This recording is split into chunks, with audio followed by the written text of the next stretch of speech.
कावळा चिमणीची गोष्ट.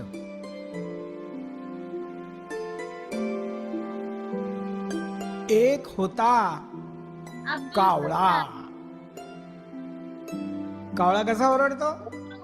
काव काव काव काव. आणि एक होती हाँ भाई बोलो. चिमणी. काका आहे क्या? चिमणी कशी ओरडते? चू चू चू चू हाँ, क्या? चू चू. मैंने दीपक को किया था कल. दीपक पूरा लेट होएगा आने में. चिमणीचं घर होत मेणाचं.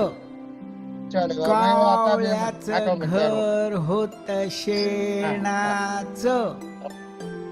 एक दिवशी काय ठीक झालं?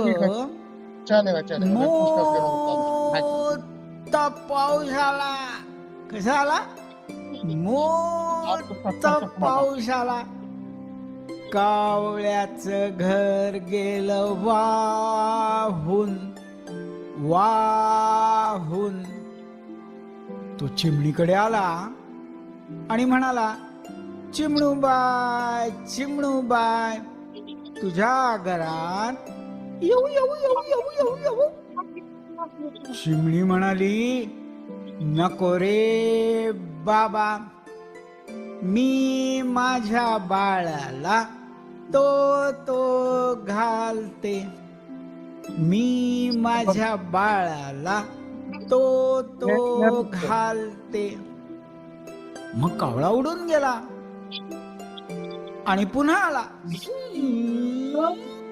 चिमणीच्या घरी आला आणि म्हणाला, चिमणूबाय चिमणूबाय, तुझ्या गलात येऊ येऊ येऊ येऊ येऊ. चिमणी म्हणाली, नको रे बाबा, नको नको रे बाबा, मी माझ्या बाळाला दूध देते. मग कावळा उडून गेला आणि पुन्हा आला.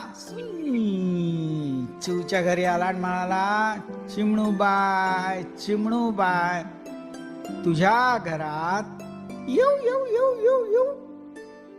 चिमणी म्हणाली, कावळे दादा, बाळ आता झोपलं. कावळे दादा, बाळ आता झोपलं. आता तुम्ही येऊ नका. पण कावळ्याने काय ऐकलं नाही. त्याला माहित होत चिमणूबाईने सुंदर सुंदर खिचडी केली. कावळा आला आणि चुलीच्या बाजूला चिमणीनी खिचडी करून ठेवली होती छोट्याशा छोट्याशा भांड्यात.